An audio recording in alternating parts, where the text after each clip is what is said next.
I want to talk to you guys today a little bit about growth, especially here inside my greenhouse. I didn't pick this place on purpose, but it's the warmest place here on the farm right now.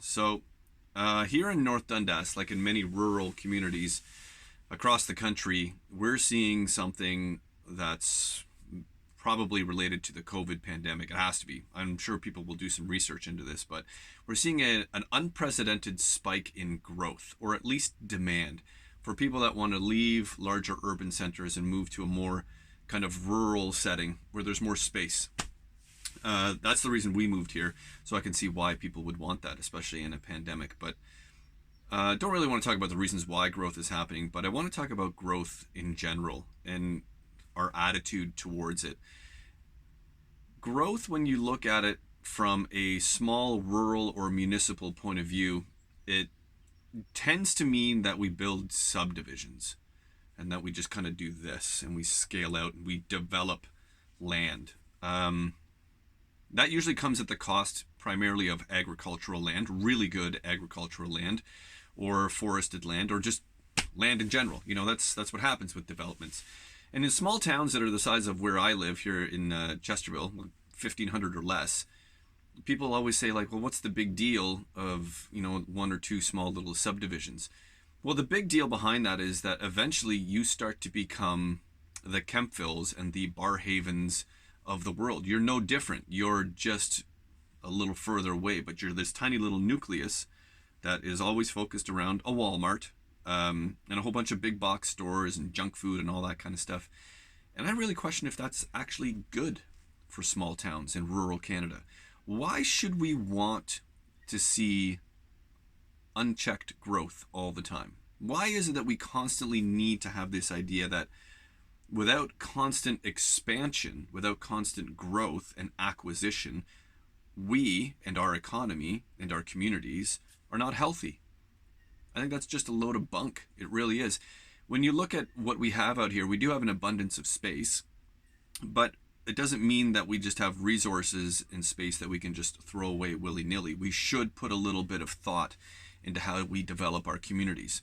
So while our council here in North Dundas talks about needing to expand water and sewer so that they can have more people come here to meet this unprecedented demand. They had scaled it out and said that we run a 20-year growth plan and that we would have enough water and sewage for that to kind of scale out over 20 years. But all of a sudden, that demand has been eaten up in a very short amount of time, obviously, because people wanted to move to an area that has more space. But rather than just addressing this surge in interest and then just pandering to it by suddenly just, making everything more accessible so we have more and more people out here, shouldn't we maybe think about improving the towns and the communities that already lie within, the people that already pay money here?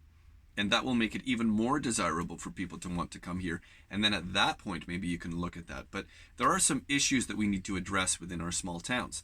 For example, I live here in Chesterville, and we have a public school and we have a Catholic elementary school. And both of those have fairly small enrollment because why? We also have no doctors in town here. There isn't a doctor here. There's no dentist here. There's no eye doctor here. If you want any of that stuff, you have to go to larger centers. When you go to a place like Winchester, let's just address the elephant in the room. Winchester is Stinkchester. It smells a lot of the time. So we need to address that. Because if you ever want to build it anything other than what it has been and maybe imagine it as something new in the future, we need to address some of those things. And that continues to be a bit of a problem for some people.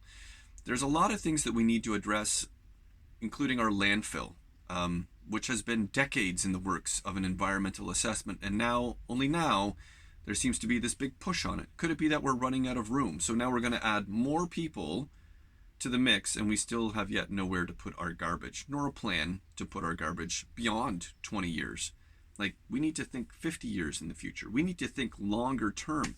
We need to expect to be around for a little while for this stuff. So while I love growth, unchecked growth and growth that continues no matter what is cancer. That's what that is. And if we don't look at it and think, maybe even just for a moment, is what we're doing good for everyone involved, for the community, then we're not doing our job. So I think we really need to check ourselves and maybe take a deep breath and think, maybe we don't want just another subdivision here. I'm not saying we can't build houses and we can't build places for business to come, but we currently have two towns, Chesterville and Winchester, where the downtown core is relatively dormant, and that has not been addressed. And building just more houses on the outskirts, I don't think that addresses that. We need to look at how we build, and I'm talking about across the country. Urban centers are as guilty as rural areas. Subdivisions are disgusting, they're appalling, and they need to be rethought. We need to rethink how we develop our communities, how we actually address the needs of the people that live within our communities. It's not just by grabbing a quick developer dollar and then putting that in, because that money disappears. It goes up in smoke eventually, because as you scale out, everything gets a little bit more expensive. We need to reprioritize the things that are important to the people that live in our towns and our cities. And that includes having a doctor, having a school, having a dentist, having somebody there to address our mental health, and having a clean and safe place to raise our children. I think that's what anybody wants. And subdivisions, for the most part, serve those needs, but they do it at a great cost. And I think we need to look at something that's maybe different. Do I have the answer? No. But I just think we should stop and maybe think about this for a second. Just think. Because why don't we develop some new ideas and just not develop a bunch of land without thinking?